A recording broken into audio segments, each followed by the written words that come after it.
if you want to hit 10K per month or more, there are seven big traps I fell into that kept me stuck longer than I'd like to admit. I'll be going over those and giving the strategies of implementation that will make your journey to riches a lot quicker and easier. You'll come out of this video with a better mindset, straightforward strategies, and overall just a heap of value. And if you can't sit through that, I mean, your brain is TikTokified and you need to go put your phone in a drawer for a day anyway. So don't even watch the video. But if that's not you, without further ado, let's hop right into the video. So, 7 traps keeping you from hitting 10K per month in online money and how to not fall into them. For reference point, because everybody's a griefer nowadays. Boom, boom, boom, boom. So, the first one is having weak skills. In a Marxist society or a communistic society, we get paid based upon our equal representation in the government. So that's how that type of government works. In a capitalistic society, the reason that there are billionaires and the reason that teachers get $40,000 a year, or at least some of them, is because you get paid based off of the value you generate in regards to the problems you solve. Besides that, is being able to arbitrage something, right? If you're trading stocks, if you're drop shipping, if you're doing Amazon FBA, you either are arbitraging, which is creating value when there's value gaps in the market, or you're creating value from yourself and your skills. Now, the reason I believe weak skills are overall the biggest reason why people don't make money is because if you had valuable skills, you'd be getting paid for what you're worth. Despise when people victimize themselves and say, oh, well, I can do this and this and this and this and this. I'm not getting paid anything. But in all actuality, if you know how to sell, right? If I know how to sell something better than anybody else, there's no one on God's green earth who isn't willing to give me a shot and let me work on commission, either bring them money or I don't get paid. Picture up here. And when I started in SMMA, my sales skill was terrible. I couldn't sell water to a starving African village if I wanted to. And so all I did was a very simple routine of 6 to 7, more like 7 days a week for about 3 to 4 months. I trained sales 12 hours a day. I know that sounds crazy. A lot of high level sales reps talk about not doing role plays, which I think is ludicrous. That's like high level basketball players telling you not to shoot the ball when you're not in the game. I did that and I noticed I got way better at sales, that I was ready for any objection that came my way, that I made genuine connections, that I was ready with questions, that I pitched better. And that allowed me to hit my first 10K per month just about a month and a half after we turned on our first ad set. I literally went from making $800 a month to hitting my first 10K a month like that, after investing a ton of time in myself to develop a real skill. If I still had those weak skills, I would not have been anywhere close to where I was. So, how do you get around this? And why is this important? Is if you guys develop some sort of skill, whether it's finding value gaps in the market or just being the value gap in the market, you will make money. You will find a way to make money. There's a reason why McDonald's workers are paid $20 an hour and doctors are paid hundreds of dollars an hour. I was mentoring a guy named Tamim. Tamim went from closing one client over the course of a few months to closing, I think, 3 or 4 clients in last month. 6K cash collected, plus I presume he has more contracted. Probably a close away from his first 10K month. And so you got to be thinking that his hourly went from like probably $5 or $10 an hour to easily, $100 to $200 an hour.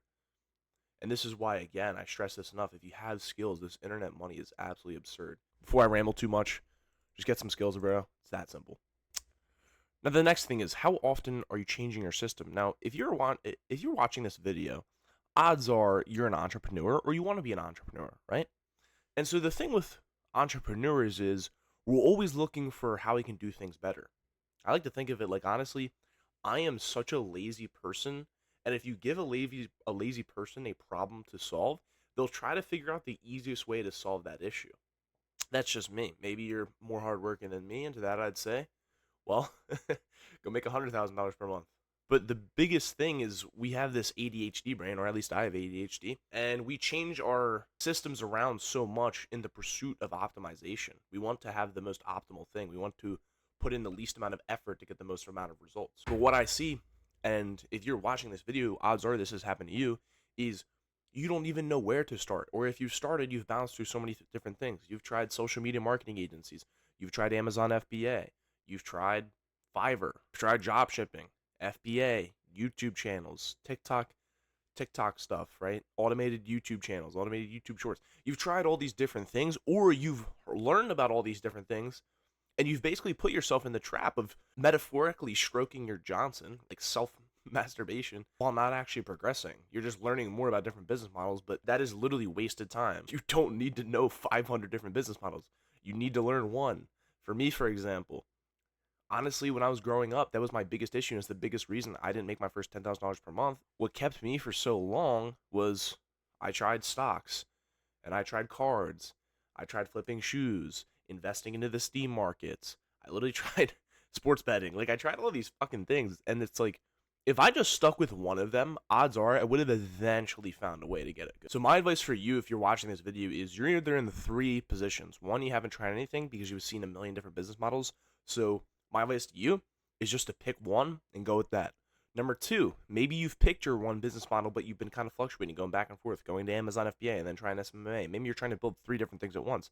Just pick one and go with that. And number three, maybe you've picked one and gone with that, but you're trying a bunch of different things. Maybe you're, switching your niche, or maybe if you're doing Amazon, you're switching your product. Maybe you're doing YouTube automation and then you like keep switching your video topics. Whatever you're doing, just pick one thing to do for a long period of time. And if it's not working, find out why it's not working. And you only know you're doing wrong. You only know what to change with volume, law of large numbers. So for all of you guys collectively, pick one thing, stick to it, and make adjustments only after you've done a sufficient amount of volume, or after you've actually fucking done something and not just sat here and watch me and watch Andrew Tate and watch Joe Rogan talk about business models. Just pick one and do it.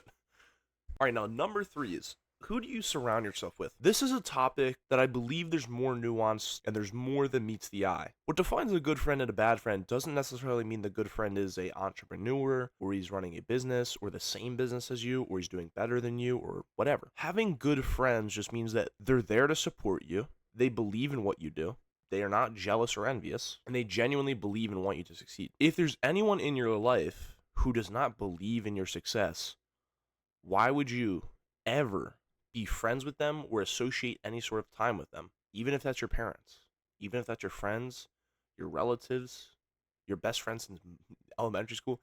I don't care who it is. You just can't have that negativity around you. That's something that will keep you stuck and you won't even realize it, because their negative energy, it feeds off you, right? If someone is constantly telling you how you're going to fail, do you think that that doesn't have an effect on you? What defines a good friend is someone who supports you, who isn't jealous, and wants and believes in you to succeed. And a bad friend is someone who's jealous, talks behind your back, doesn't want you to succeed, and all the above. I see a lot of the times people surround themselves with losers, people who, and those type of people are going to keep you down with you. But sometimes it's more than meets the eye. Sometimes you have friends that are, yeah, they're not drug addicts, but they're not pushing for that next level. When it comes to good friends versus bad friends, I know some entrepreneurs say that you should only be friends with entrepreneurs, but I strongly disagree. An example is my friend Vinny. He goes to college. I'm an entrepreneur, but we live together. We work together. We want success for each other. And that's something that, we've been friends for such a long period of time. And to see him support me and to see me support him, it's something that I would never trade, something I never will trade. But along the way, here's my business partner. Here's Jack, right? I've met some cool guys, For example, some of these guys do power washing. Some of these guys do window washing. One of this guy has a book. These guys are agency owners. This guy right here, blonde guy right here, is making $100,000 per month. We're making 30. This guy just started. This guy was working for this guy before he started his business. This guy made 10K. We're all at different spots, but it doesn't really matter. At the end of the day, if you have someone who believes in you, if you guys have winners around you, right? All these guys are winners. All these guys are winners. This guy's a winner, right? When you guys have winners around you, when you guys have connections, like for example, this guy right here, who's kind of blocked out by the sun, that's Gavin. He was me and Caden's first mentee, right? That was our absolute first mentee. I ended up running ads for these guys. I'm still in connection with this guy. I'm sure if you ever wanted to run ads, you would hit my line, right? So you guys have to have connections. You guys have to have winners around you, and you guys have to have good friends. And the way to prevent this is just look at your circle. Is your circle are they chasing something in life? Doesn't mean they have to be entrepreneurs. Doesn't mean they have to be at your same spot. But what are they chasing? How do they view your success? Are they jealous? Are they envious? If any of these things are true, cut them off. I've had to cut off friends that are just not good for me. Thank God I grew up with some really good guys and I didn't actually have to cut off like everybody. But there's just certain people that I just don't spend my time with, or if I do, it's very limited. I mean, even coming up and making $10,000 per month, I just didn't hang with people for that long. Like, I really only hanged with Caden. I visited Vinny at college. I really didn't hang with anybody besides the one and only right here with the rollie on. Boom. So you guys are gonna have to isolate yourselves, but if you're gonna have people around you, make sure they're good, make sure they're winners, make sure they believe in you. And if you guys avoid this, you will be more productive, you will be richer, and you will actually probably make your. It's pretty hard to not make your first $10,000 per month when you have the skills. When you have the skills and you're surrounded by guys who are probably doing the same thing or at least believe in your vision to do so. All right, number 4. What are your responsibilities? The biggest progress that me and my business partner found was when we were both locked in full 100% on the business. When we had no job, he left his job. I worked a lot less. I was not doing the best in college. He had graduated. And so when we locked in on that, we saw the most business success we've ever seen in our entire lives by a tremendous amount. Also, at that time, he had just broken up with his girlfriend. My girlfriend had broken up with me a couple months ago.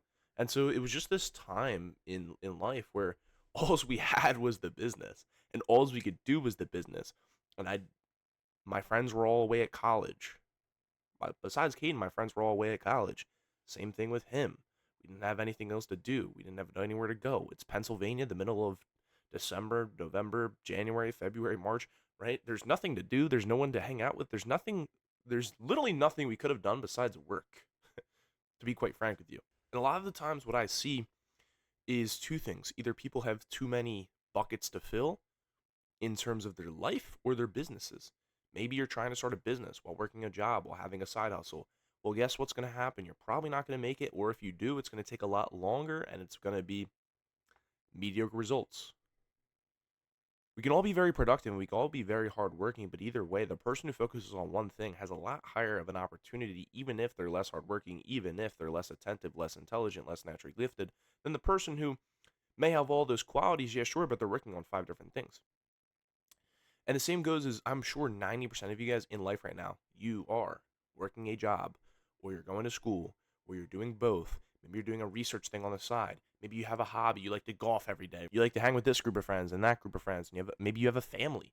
Maybe you have kids, or maybe you have responsibilities during the week that just prohibits you from working on the business, or if you are, just in a small amount of time. I was the same. At one point in my life, I was working 40 to 50 hours a week on top of going to school, on top of having a girlfriend, on top of going to the gym, on top of taking care of my family, doing everything around, that I need to. And on top of that, I was trying to work 20 to 30 hours a week on my business, and it literally felt like I never had a break. I was so stressed out because I just had all this time. While my business, all that stress for what? To make $800 a month. So the one thing you can do to not fall into this trap is clear out all your responsibilities. If you have kids, give them up to the orphanage. I'm just kidding. But whatever responsibilities that you can easily cut. For example, I cannot cut going to the gym. I love going to the gym. It me money just by meeting people there, and it keeps my soul good, and it's just something that's amazing for me. Let's just say you play chess, or you play video games, or you watch pornography, or you hang with friends that are not the best influences on you. Maybe you're dating girls or fucking around with women. Guys, now is not the time. Like, if you're a young man watching this, now is not the time to be fucking around with women. Women will be there for the rest of your life. You don't want to date women. You don't want to talk with them, especially if you're not making money, dude. What the fuck? Women are expensive, man. Look at your responsibilities right now. I'm sure you're investing a lot of time into things. I'm not telling you to quit your job, but I'm saying once you get to a certain spot, if you go all in, it will work. If you have belief, if you have the right vehicle, and you have that absolute drive that no one else has. It's cut out any bullshit responsibilities.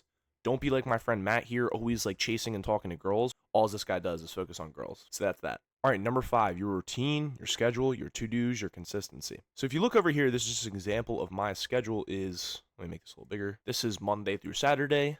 Team check-in every single day at 7:15 a.m. I got in contact with my mentees, my clients. Simultaneously, I'm running a coaching/mentoring program. I'll probably talk about it at the end of this video. And so I did that, and then I went to the gym, and then I had a meeting, and then I did YouTube work. I talked with Caden for about an hour. I ate, I finished my day, I did my plans. Now day 2, I did a ton of deep work, had the sales coaching call, checked in with my clients, did more deep work, went to the gym, finished it out. You guys get the gist, is that every single day, I'm pretty organized, I'm doing similar things, I'm working really hard. And if you look at even my schedule in some of my previous videos, it used to be like 12 hours of sales role play, sales calls. So whatever your goal is, you have to have a routine built around that, right? Imagine if on this Tuesday, I just had work in school. well, then there's a day that's gone. If I have work in school every single day, I'm not going to be able to work in my business.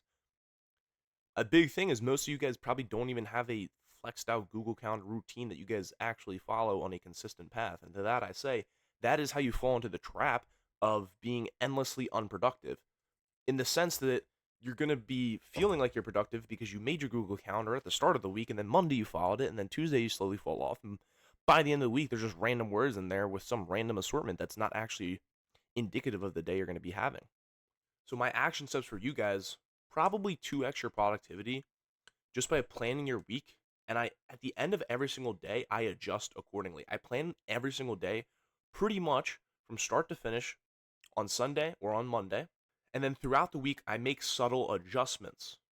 Guys, every single person making $10,000 per month has had or has some sort of consistency, some sort of schedule, routine. Maybe it's to-dos, maybe it's a Google Calendar, whatever it may be. If you don't want to fall into the trap of not being successful, well then how could you not being successful if you had a schedule like this and you just followed it? If you have a plan and you follow the plan, it's pretty hard to not get to where you want to be. All right, number 6. What is your mindset? Mindset is not arguably the most important thing here. It is the most important thing here. Mindset causes your beliefs, which causes your actions, which causes your reality. So if you don't have the right mindset or the right beliefs to begin with, you will not take the right actions to get there. So although one can say that if I work hard and ignore the mindset and just work really hard, I will get there, maybe. But if you just add in the simple mindset tricks that I use, if you just have that mindset, if you're able to paradigm shift yourself, when you have an indefinite end result in mind that you know will happen, your actions will be entirely different. So when you have such strong belief that the end result is indefinite, 90 to 99% of people have just a good feeling that they'll be successful with no plan or goals attached to that. When you have goals and plans attached to not a feeling but a all-knowing reality that it does exist and it is here, the only thing separating you from hitting $10,000 per month is time, you will take the actions to get there.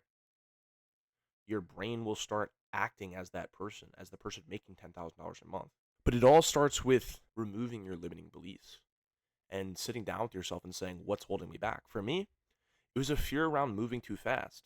My partner was texting me, he's like, bro, we should just go to Canada. There's a ton of entrepreneurs there. It's going to be sick. And I was like, yeah, maybe, yes, no, maybe so. And he's just like, bro, we're just going to do it. You got 10 seconds. Tell me to do it or tell me to not. And like, I remember getting hit with like this adrenaline spike. I mean, it was a couple weeks ago, but I got hit with this adrenaline spike and I was so scared. I'm like, why the fuck am I scared? And I was like, well, I think I'm a little bit fearful of just like moving too fast and to putting myself into those positions. And so I realized that at the end of the day, I just got to take the emotions out of it, look at the pros and cons. And whenever I've reached the clarity that one decision is probably better than the other, I just have to go with it.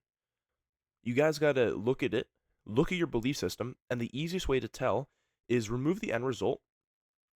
If you remove the end result out of it, the possibilities or the indefinites or the definites, and you just are doing the same things that would get you there anyway, then you're good. So the way to not fall into this trap, and it's very surface level, guys, but you have to believe the goal you have in mind is not achievable. It's something that will happen, and the only thing keeping you from that is time. So if you take the right actions to get there, you will make it.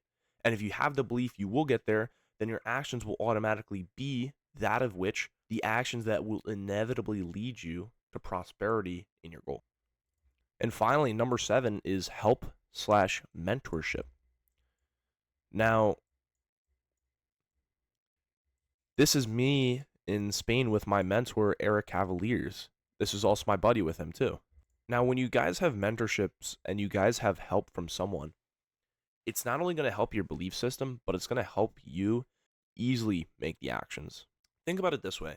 My mentor, Eric, has made the exact same mistakes all the way up to him hitting $30,000 per month or more in his agency. So I could either take a year out of my life and make those same mistakes, or I could reduce that time significantly by giving him something of value, such as money, such as help, such as actions, right?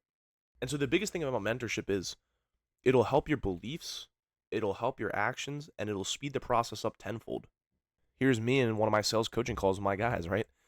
We're having a good time, we're cheesing, we're making jokes. But all of these people are being guided, right? And have guidance from me, along with the many other people in a mentorship. So not having a mentor is like having a rusted truck, and having a mentor is like having a Lamborghini. It might break on the way, it might go super fast and everything like that, but it'll get there, maybe after a year or two. Versus people with mentors, they'll get there and further in a way shorter amount of time. The Lambo just goes faster, it's newer, it won't break down. Every single famous person I know that is successful has had a mentor, majority of the time, mentors.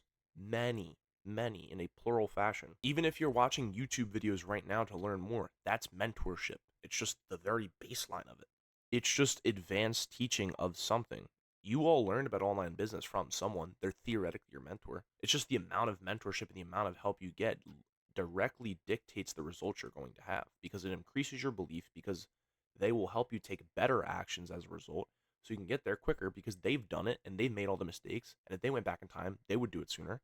So imagine you as back in time themselves, and they're just giving the tips that they did. They're just feeding you all the mistakes they made so you can get there at a way faster rate. Think of it.